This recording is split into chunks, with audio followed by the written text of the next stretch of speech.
नमस्कार साथियों, जय हिंद। आप सभी का स्वागत है RLG स्टडी यूट्यूब चैनल में। आज हम आपके बीच में लेकर आए हैं इंडियन ज्योग्राफी का सेशन।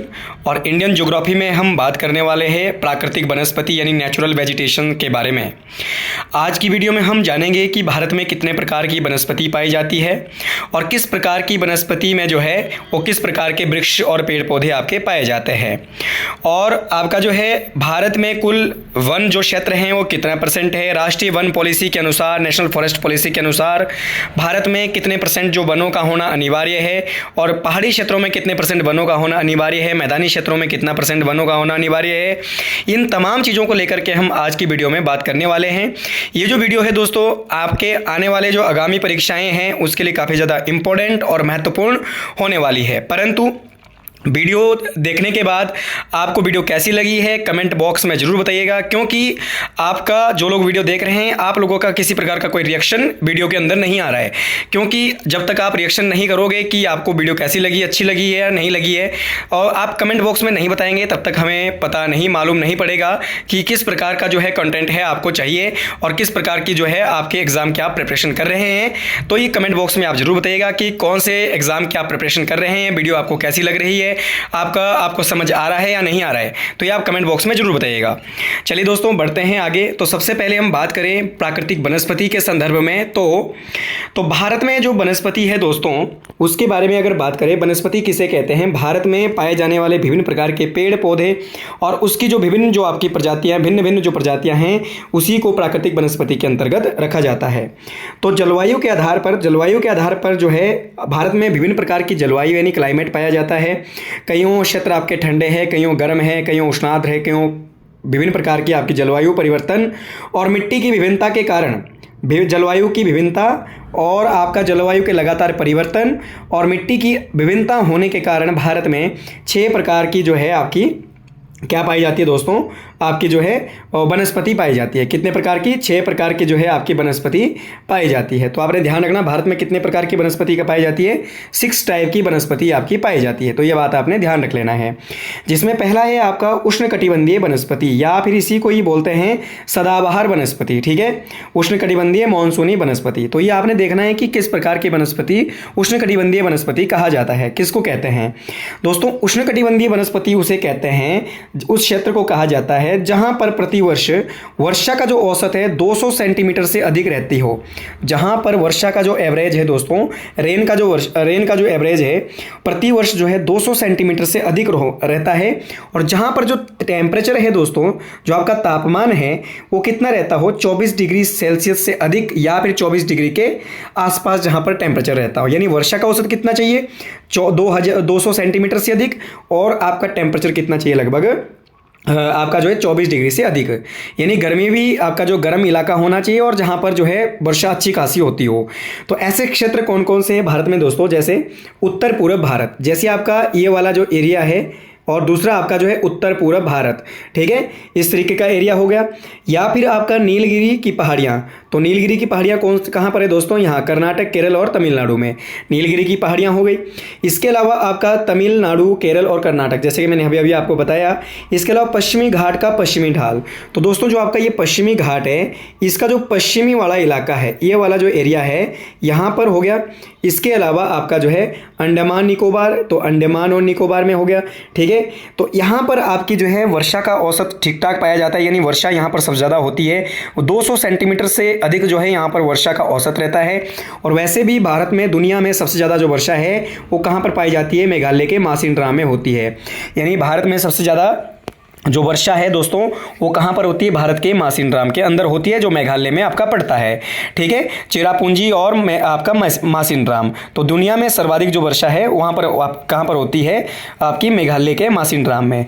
जबकि आपका जो है और किस प्रकार की वर्षा होती है यहाँ पर, तो पर्वतीय वर्षा होती है दोस्तों। ठीक है, उत्तर पूर्व जो भारत का जो क्षेत्र है ये वाला, यहाँ पर सबसे ज़्यादा वर्षा वाला स्थान है ये। ठीक है, या फिर पश्चिमी घाट का पश्चिमी ढाल, अंडमान निकोबार हो गया और नीलगिरी की पहाड़ियाँ हो गई दोस्तों। तो यहाँ पर वर्षा का औसत अच्छा रहता है और इसी प्रकार से यहाँ पर उष्णकटिबंधीय वनस्पति या उष्णकटिबंधीय मानसून वनस्पति यहाँ पर पाई जाती है।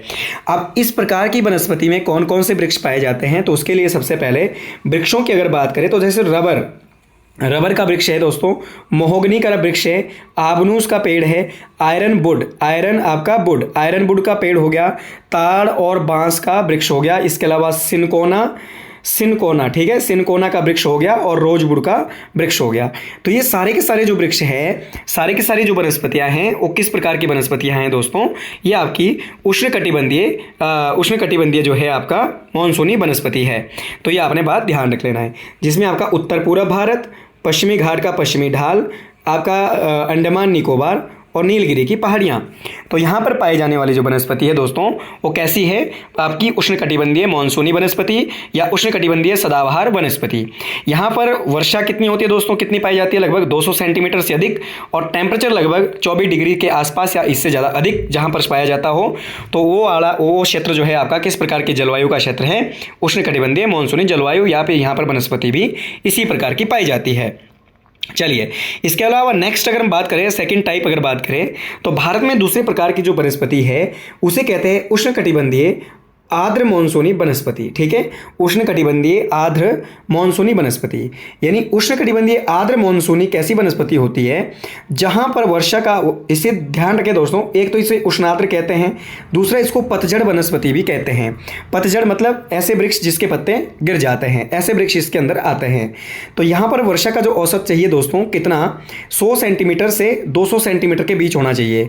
जहां पर 200 सेंटीमीटर से अधिक हो वहां पर उष्णकटिबंधीय मानसूनी या सदाबहार वनस्पति होती है, और जहां पर 100 और 200 के बीच का आपका जो है वर्षा का औसत हो उसी को हम उष्णार्द्र आपका जो है मानसूनी वनस्पति कहते हैं, या फिर उष्णकटिबंधीय आर्द्र जो है मानसूनी वनस्पति या उष्ण आर्द्र पतझड़ वन भी उसे कहा जाता है। ठीक है, ये कहाँ पर देखने को मिलते हैं दोस्तों, जैसे पश्चिमी घाट का पूर्वी ढाल, जैसे आपका ये पश्चिमी घाट है तो इसका जो पूर्वी वाला इलाका है, पूर्वी ढाल वाला एरिया है ये वाला, ठीक है, तो ये हो गया पूर्वी इलाका और इस साइड हो गया पश्चिमी इलाका। ठीक है, पश्चिमी घाट का पूर्वी ढाल। ठीक है, हिमालय का तराई क्षेत्र, यानी आपका इस साइड वाले एरिया, ठीक है, हिमालय का तराई जो क्षेत्र है ये आपका यहाँ पर पाए जाते हैं। बिहार है, उत्तर प्रदेश है, उड़ीसा है, यानी यहाँ पर आपका जो है बिहार, उत्तर प्रदेश, उड़ीसा, इन साइड वाले एरिए, और साथ में आपका पश्चिम बंगाल, ठीक है, तो यहाँ वाला एरिया होगा वेस्ट बंगाल का, और महाराष्ट्र, इस तरीके से आपका महाराष्ट्र यहाँ पर, और साथ में आपका जो है आंध्र प्रदेश, कर्नाटक और मध्य प्रदेश।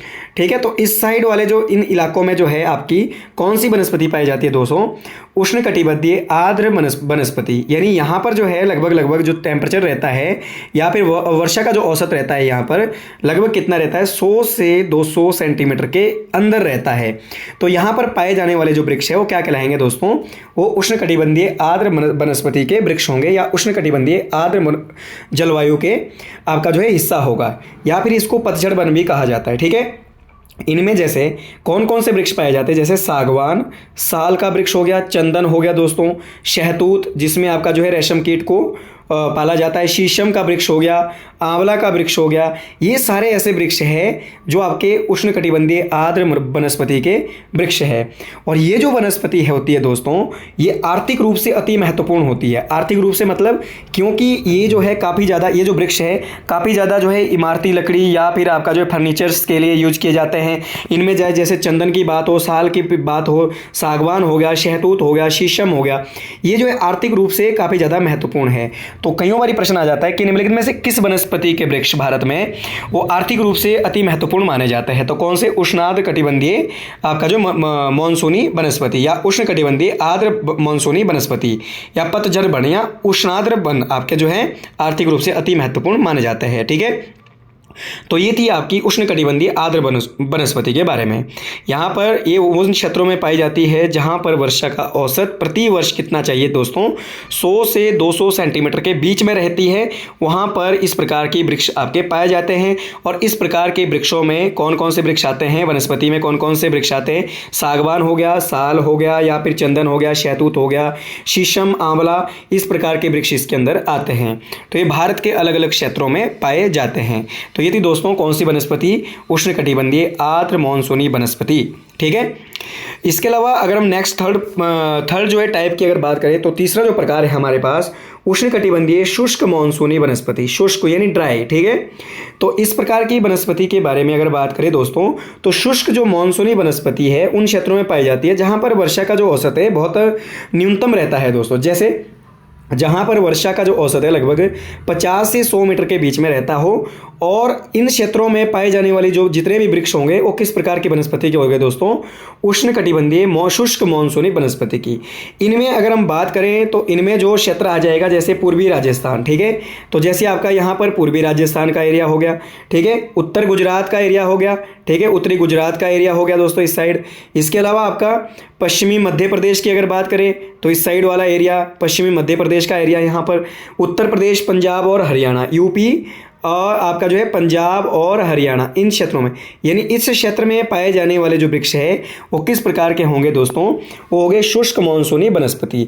क्योंकि ये समतल स्थान रहते हैं, मैदानी ये क्षेत्र हैं, और इन मैदानी क्षेत्रों में लगभग जो है आपका वर्षा का जो औसत है बहुत कम रहता है, और इसी कारण से यहाँ पर जो ड्राइनेस है या आपका जो है आपका एरिया जो है काफ़ी ज़्यादा सूखा रह जाता है वर्षा कम होने के कारण, और इसी कारण यहाँ पर जो वनस्पति पाई जाती है उसको हम उष्णकटिबंधीय शुष्क मॉनसूनी वनस्पति के अंदर रखते हैं।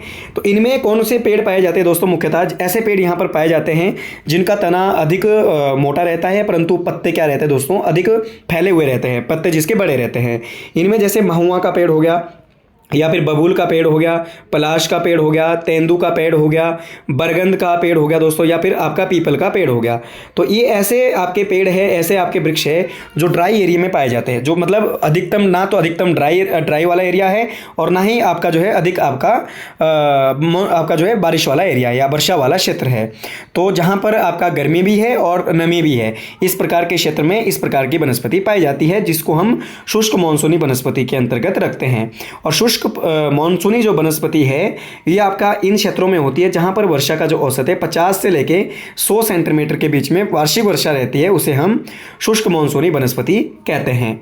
इसके अलावा अगर हम नेक्स्ट यहां पर बात करें आपका जो है अन्य चीज़ों के बारे में, तो यहाँ पर अगर हम नेक्स्ट बात करें अन्य वनस्पति के बारे में, तो अन्य वनस्पति की अगर दोस्तों बात करें तो इसमें सबसे पहले चौथा जो प्रकार है वनस्पति का वो है मरुस्थलीय वनस्पति, यानी कौन सा, डेजर्ट जो है आपका वेजिटेशन, यानी मरुस्थलीय वनस्पति। मरुस्थलीय वनस्पति का मतलब है कि ऐसी वनस्पति जो मरुस्थल या फिर आपका जो है रेगिस्तान एरिया में पाए जाते हैं, ऐसे पेड़ पौधे या ऐसी झाड़ियाँ जो रेगिस्तान में पाई जाती हैं, तो उसको भी हम वनस्पति के अंतर्गत रखते हैं। तो मरुस्थलीय वनस्पति कैसी वनस्पति होती है दोस्तों, पहली बात तो ये कि मरुस्थल किसे कहते हैं। तो मरुस्थल की परिभाषा होती है दोस्तों जहां पर 50 सेंटीमीटर से निम्न वर्षा होती है, या जहां पर प्रति वर्ष वर्षा का औसत 50 सेंटीमीटर से कम रहता है, उसी को हम मरुस्थल या रेगिस्तान कहते हैं। तो ध्यान रखना दोस्तों, मरुस्थल किसे कहते हैं, जहां पर 50 सेंटीमीटर से डाउन वर्षा होती है उसी को हम मरुस्थल या फिर आपका जो है रेगिस्तान कहते हैं। तो ध्यान रखना, इस प्रकार के क्षेत्रों में जो वनस्पति पाई जाती है, जो वृक्ष और झाड़ियां पाई जाती है, उसको हम मरुस्थलीय वनस्पति के अंतर्गत रखते हैं। ठीक है। ये उन क्षेत्रों में पाई जाती है जहां पर 50 सेंटीमीटर से कम वर्षा होती है। यहां पर पाए जाने वाले जो वृक्ष है दोस्तों, इनकी जो हाइट है वो हाईएस्ट कितनी रहती है दोस्तों, 6 मीटर आपकी रहती है। कितनी रहती है, 6 मीटर के आसपास आपकी रहती है। यानी यहाँ पर इस प्रकार की वनस्पति में या इस प्रकार की वनस्पति जिन क्षेत्रों में पाई जाती है, रेगिस्तान में जो पेड़ पौधे पाए जाते हैं उनकी हाइट अधिक मात्रा में नहीं रहती दोस्तों, अधिक ऊंचाई वाले पेड़ ये नहीं होते। ज़्यादा से ज़्यादा जो इनकी हाइट रहती है दोस्तों कितनी रहती है, केवल 6 मीटर के आसपास इसकी हाइट रहती है। ठीक है। तो इसी प्रकार जो आपकी इसमें मैक्सिमम आपकी झाड़ियाँ रहती है, कांटेदार झाड़ियाँ या जिनकी पत्तियाँ पतली होती है दोस्तों, इस प्रकार के पेड़ यहाँ पर पाए जाते हैं। ठीक है। इस प्रकार की वनस्पति जैसे पश्चिमी राजस्थान, यानी आपका ये वाला जो हिस्सा है यहाँ पर पश्चिमी राजस्थान, और दूसरा आपका उत्तरी गुजरात, और आपका दोस्तों कौन सा, उत्तरी गुजरात, ये वाले जो क्षेत्र हैं यहाँ पर पाए जाने वाले जो वृक्ष है वो आपके कैसे हैं, डेजर्ट आपका वेजिटेशन है, आपकी जो है मरुस्थलीय वनस्पति यहाँ पर पाई जाती है। इनमें किस प्रकार के पेड़ पाए जाते हैं, जैसे खजूर का पेड़ हो गया दोस्तों, या फिर आप खजूर हो गया, नागफनी का आपका वृक्ष हो गया, बैर का आपका वृक्ष हो गया, या कैक्टस जैसे आपकी जो वनस्पतियां हैं वो यहाँ पर पाई जाती है। यहाँ पर जैसे मैंने पहले ही कहा था कि इसमें अक्सर झाड़ियाँ आपको देखने की मिलती है, या कांटेदार जो आपके वृक्ष होते हैं जिनमें कांटेदार आपकी जो जिनकी पत्तियाँ या जिनका तना कांटेदार होता है, इस प्रकार की जो वनस्पति है इन क्षेत्रों में देखने को मिलती है, जैसे खजूर हो गया, नागफनी का पेड़ हो गया, या फिर बैर की झाड़ियां हो गई, या कैक्टस, ठीक है। और इसी प्रकार की जो वनस्पति इन क्षेत्रों में पाई जाती है, क्योंकि वर्षा की कमी होने के कारण ये क्षेत्र कैसा रहता है दोस्तों, ड्राई रहता है, ठीक है। और इसी कारण से कम आपके जो पानी में होने वाले जो वृक्ष है वो यहाँ पर आपके उगते हैं, और इनकी जो हाइट रहती है दोस्तों, पानी की कम होने की वजह से वो अधिक ऊंचाई वाले नहीं होते, ज़्यादा से ज़्यादा इसकी जो हाइट रहती है इन क्षेत्रों में, पेड़ों की जो हाइट रहती है लगभग वो 6 मीटर के आसपास तक ही रहती है। तो इस प्रकार की वनस्पति भारत के राजस्थान, गुजरात आदि क्षेत्रों में देखने को मिलती है, क्योंकि ये एरिया कैसा है दोस्तों, डेजर्ट। यहाँ पर जो पाया जाने वाला रेगिस्तान है वो आपका थार मरुस्थल, कौन सा, आपका थार मरुस्थल। और दुनिया का सबसे बड़ा मरुस्थल वो आपका सहारा, और साथ में आपका अगर एशिया का सबसे बड़ा मरुस्थल की बात करें तो है दोस्तों गोभी मरुस्थल, कौन सा, गोभी मरुस्थल, ठीक है। तो आपने मुझे बताना है कि जो गोभी मरुस्थल है ये शीत मरुस्थल के नाम से इसको जाना जाता है। तो गोभी मरुस्थल जो मंगोलिया और चीन के मध्य आपका स्थित है, जो ठंडा मरुस्थल है, किस चीज़ के लिए प्रसिद्ध है, ठीक है। जो गोभी मरुस्थल है वो किस चीज़ के लिए प्रसिद्ध है, आपने मुझे कमेंट बॉक्स में जरूर बताना है, ठीक है। चलिए इसके बाद अगर आगे बात करें दोस्तों, तो आगे अगर जो इसका जो नेक्स्ट जो टाइप है, 5 जो टाइप है आपका, 5th टाइप की जो वेजिटेशन है, वनस्पति है, उसमें आती है दोस्तों ज्वारीय वनस्पति। कैसी वनस्पति, ज्वारीय। अब ज्वारीय वनस्पति क्या होती है, तो ये दोस्तों अगर इस वनस्पति की बात करें तो ये वो वनस्पति होती है जो समुद्री तट और डेल्टाई भागों में पाई जाती है, ठीक है। समुद्री तटीय इलाका हो गया, जैसे दोस्तों यहाँ पर एरिया देख सकते हैं आप, समुद्री तटीय इलाका हो गया, ठीक है, या फिर आपका डेल्टाई भाग, नदियों के बीच के आपके जो क्षेत्र हैं, ठीक है, नदियों के जो बीच के एरिया हैं उन क्षेत्रों में आप देखने को मिलेगी ये वनस्पति आपको, ठीक है। ये क्या करती है दोस्तों, ये क्यों प्रसिद्ध है, क्योंकि ये समुद्री तटरेखा को स्थिर रखती है। समुद्री तटरेखा को स्थिर रखने में सबसे महत्वपूर्ण जो योगदान रहता है किसका रहता है, ज्वारीय वनस्पति का रहता है। तटरेखा को स्थिर करने का मतलब है कि मिट्टी को आपका जो है भूमि कटाव, आपका जो पानी अधिक तटीय क्षेत्रों में ये मिट्टी कटाव होने से धरती को बचाती है, ठीक है। लगातार जो समुद्री या फिर आपके जो बीच वाले एरिया होते हैं, आपके जो तटीय एरिया होते हैं, वहाँ पर लगातार लहरों के उठने से और आ जाने से क्या है, आपका मिट्टी कटाव को होने से बचाती है ये वनस्पति, ठीक है। आप मिट्टी को जकड़कर अपने पास रखती है, और इसी कारण से भूमि कटाव या मृदा अपरदन को होने से रोकती है, कौन सी, ज्वारीय वनस्पति, ठीक है। इसके लिए प्रसिद्ध आपकी उपयुक्त मानी जाती है। ये कहाँ पर पाई जाती है मुख्यतः दोस्तों, तो इसमें अगर हम बात करें आपकी जो है ज्वारीय वनस्पति के बारे में, तो ज्वारीय वनस्पति की अगर बात करें तो ज्वारीय जो वनस्पति है दोस्तों वो कहाँ देखने को मिलती है, वो डेल्टाई क्षेत्रों में देखने को मिलेगी। आपके डेल्टाई क्षेत्र जितने भी है, ठीक है, इनमें अगर हम बात करें डेल्टाई क्षेत्र, जैसे गंगा और यमुना का तटीय क्षेत्र, तो गंगा यमुना कहाँ पर बहती है दोस्तों, तो गंगा बहती है इस क्षेत्र में, ठीक है। ये गंगा नदी है, और इसी के साथ आपके जो है यमुना नदी है, जो उत्तर प्रदेश के इलाहाबाद तक बहती है, ठीक है। तो इसके जितने भी तटीय क्षेत्र हैं दोस्तों, वहाँ पर पाए जाने वाली आपके जो वनस्पति है, किस प्रकार की वनस्पति है दोस्तों, वो आपकी ज्वारीय वनस्पति है। या फिर पूर्वी घाट और पश्चिमी घाट, यानी आपका ये वाला इलाका और ये वाला, यह हो गया आपको दोस्तों पूर्वी घाट, और ये हो गया आपका पश्चिमी घाट। पूर्वी घाट और पश्चिमी घाट का इलाका, और गंगा और यमुना के जो मैदानी या आपके जो तटीय क्षेत्र हैं यहाँ पर ये देखने को मिलती है, ठीक है। इसके अंदर कौन कौन से वृक्ष आते हैं दोस्तों, जैसे मैंग्रोव फॉरेस्ट, ठीक है, जैसे आपका मैंग्रोव वनस्पति हो गया, ठीक है। इसे किडनी ऑफ द अर्थ भी कहते हैं, यानी धरती की किडनी भी इसे कहा जाता है। अगर आपसे पूछा जाए कि किडनी ऑफ द अर्थ किसे कहते हैं, तो मैंग्रोव फॉरेस्ट को, क्योंकि दोस्तों जो मैंग्रोव फॉरेस्ट होते हैं वो ऐसे क्षेत्रों में आपके लगाए जाते हैं या ऐसे क्षेत्रों में पाए जाते हैं जहाँ पर दलदली आपकी ज़मीन होती है, या फिर आपका जो तटीय क्षेत्र होता है, या फिर आपका जो है जहाँ पर मिट्टी के अपरदन होने की संभावना अधिकतर रहती है। तो वहां पर पाए जाने वाली जो सबसे ज्यादा वनस्पति होती है दोस्तों, वो मैंग्रोव फॉरेस्ट होती है। और भारत में जो मैंग्रोव फॉरेस्ट है दोस्तों, ये आपका सुंदरबन डेल्टा, ठीक है, सुंदरबन डेल्टा यानी बांग्लादेश, भारत का पश्चिम बंगाल और बांग्लादेश में स्थित है। तो भारत में सबसे ज्यादा जो मैंग्रोव फॉरेस्ट है वो कहां देखने को मिलते हैं, यहाँ पश्चिम बंगाल के अंदर, ठीक है। भारत में सबसे ज्यादा जो मैंग्रोव फॉरेस्ट है वो कहां पर पाए जाते हैं दोस्तों, वो पाए जाते हैं पश्चिम बंगाल के अंदर, ठीक है। इसके अलावा अगर हम बात करें कि पृथ्वी के फेफड़े किसे कहा जाता है, लंग्स ऑफ द अर्थ, तो अमेजन जो आपका जंगल है, अमेजन जो आपका वन है, उसी को आपका क्या कहते हैं, लंग्स ऑफ द अर्थ कहते हैं, ठीक है। अगर आपसे पूछा जाए कि पृथ्वी का सुरक्षा कवच किसे कहते हैं, तो उसके लिए आप कह देंगे कि पृथ्वी का जो सुरक्षा कवच है वो है आपका ओजोन परत, ठीक है, ओजोन परत जो आपका समताप मंडल में पाई जाती है। उसके बारे में अभी हम आगे बात कर चुके हैं बिल्कुल डिटेल से, जब हमने एटमॉस्फेयर के बारे में बात की थी ज्योग्राफी के सेशन में। तो अगर आप चाहे एटमॉस्फेयर के बारे में डिटेल से जानना चाहते हैं तो आप ज्योग्राफी के सेक्शन में, आपका प्लेलिस्ट में जाकर के ज्योग्राफी का जो सेक्शन है इसको ओपन करके जो है आप यहाँ पर तमाम जो आपका टॉपिक के बारे में विस्तार से जान सकते हैं। ठीक है, तो ये इसके बारे में हमने ज्योग्राफी में बहुत सारे आपके जो टॉपिक के बारे में स्टडी किया है। एटमॉस्फेयर है, भूकंप है, ज्वालामुखी है, सोलर सिस्टम है, इन तमाम चीज़ों के बारे में हमने ज्योग्राफी के सेक्शन में हमने बात कर ली है। इसके अलावा ज्वारीय वनस्पति में एक तो मैंग्रोव फॉरेस्ट आते हैं दोस्तों, दूसरे आपके नारियल, कोकोनट के वृक्ष आपके पाए जाते हैं। कोकोनट जितने भी नारियल के वृक्ष है वो भी मिट्टी की आपकी समुद्री तटरेखा को बनाए रखते हैं। इसके अलावा सुंदरी का वृक्ष है, ताड़ है और बांस है।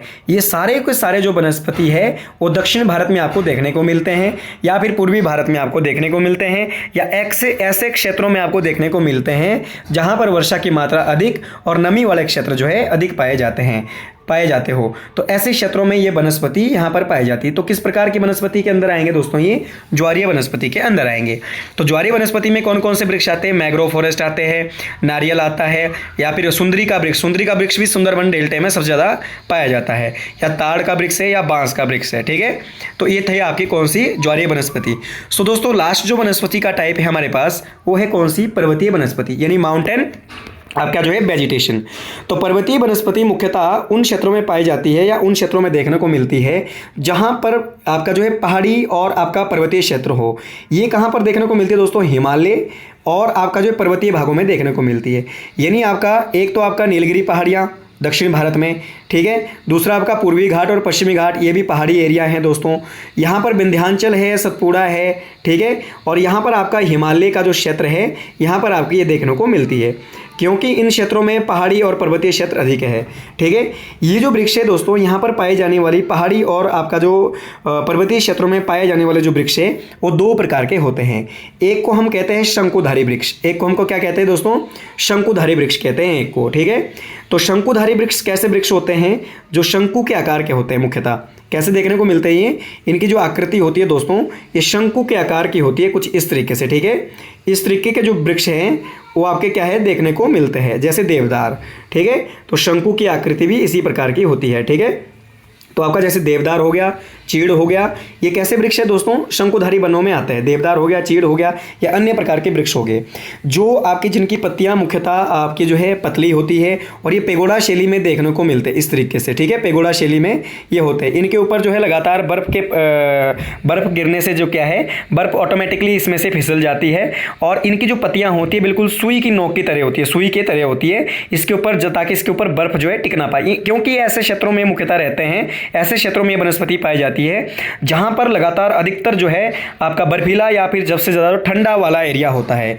ठीक है, इसके अलावा दूसरे होते हैं दोस्तों यहाँ पर अल्पाइन वृक्ष। अल्पाइन का मतलब होता है तो ठंडे एरियो में पाए जाते हैं, जैसे बान है, बुराश है, ओक का पेड़ है या काफल का पेड़ है। इस प्रकार की जो वनस्पति है मुख्यतः आपकी पर्वतीय वनस्पति के अंदर देखने को मिलती है।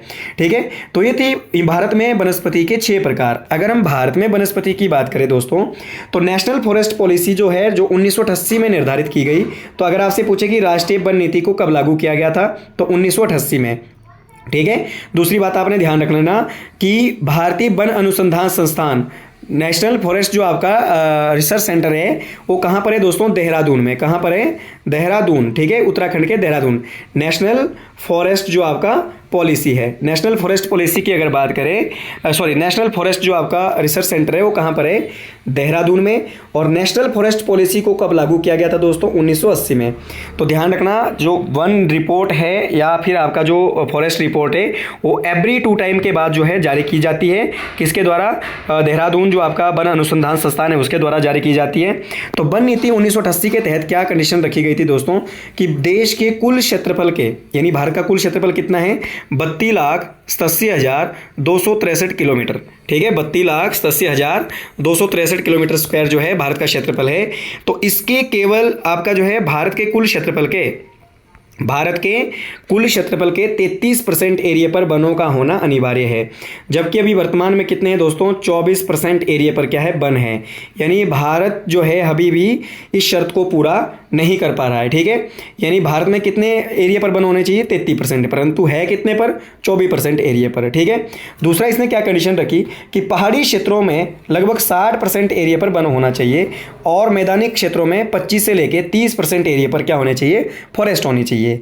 ये वन नीति 1988 के तहत जो शर्तें हैं और निर्धारित की गई है, यानी भारत के जितने भी पहाड़ी राज्य हैं उनके कुल क्षेत्रफल का 60% एरिया पर वन होना चाहिए। जैसे हमारा हिमाचल प्रदेश है, तो हिमाचल प्रदेश भी आपका पहाड़ी क्षेत्र है और हिमाचल प्रदेश में लगभग 68.16% एरिया पर क्या है? फॉरेस्ट है। तो हिमाचल पहाड़ी राज्य होने के कारण इसमें कितने परसेंट एरिया पर फॉरेस्ट है दोस्तों? 68.16% एरिया पर क्या है? आपका वन है। जबकि कितने निर्धारित किए गए? 60। तो हिमाचल प्रदेश इस शर्त को बिल्कुल पूरा करता है। तो इस तरीके से आज हमने बात करी भारत में वनस्पति और वेजिटेशन के बारे में और उसके जो है प्रकार के बारे में और उसके जो है प्रमुख क्षेत्रों के बारे में। आई होप आपको वीडियो पसंद आई होगी और अगर वीडियो पसंद आई है तो आपका जो है कमेंट बॉक्स में अपने जो है रिएक्शन या फिर अपने जो है विभिन्न प्रकार के जितने अगर आपको किसी प्रकार का डाउट रहता है तो आप कमेंट बॉक्स में जरूर बताइएगा कि आपको वीडियो कैसी लगी। अच्छी लगी तो भी कमेंट करके बताइएगा, नहीं लगी है तो भी कमेंट करके जरूर बताइएगा, क्योंकि जब तक आपका रिएक्शन कमेंट बॉक्स में नहीं आएगा तब तक हमें मालूम नहीं पड़ेगा कि आपको किस प्रकार का कंटेंट चाहिए और किस प्रकार के एग्जाम की आप तैयारियां कर रहे हैं, प्रिपरेशन कर रहे हैं, आपको समझ आ रहा है या नहीं आ रहा है, इससे आपको कोई बेनिफिट हो रहा है या नहीं हो रहा है। ठीक है, तो इसी के साथ जय हिंद, जय भारत, जय हिमाचल।